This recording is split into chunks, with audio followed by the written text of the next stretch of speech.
The Grit Game Show is back with an all-new version that empowers students to achieve their goals.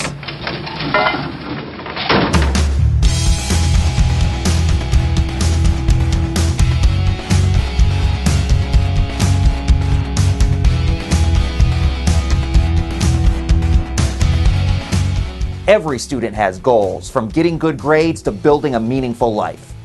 What is it that helps some kids achieve more? It's grit.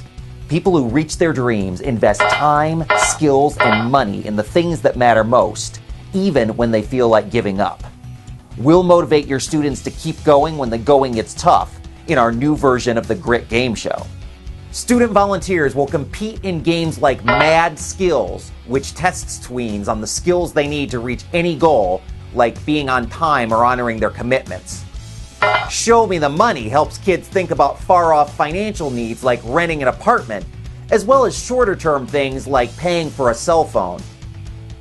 Time Out rewards contestants who can successfully balance the time they need to invest in a big school project with the demands of everyday life.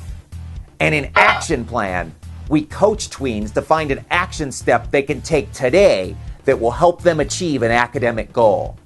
If your students take action on their goals, whether it's passing a test or becoming a brain surgeon, their grit can take them further than they ever dreamed. Let us show them the power of bouncing back from problems and failures in Grit 2.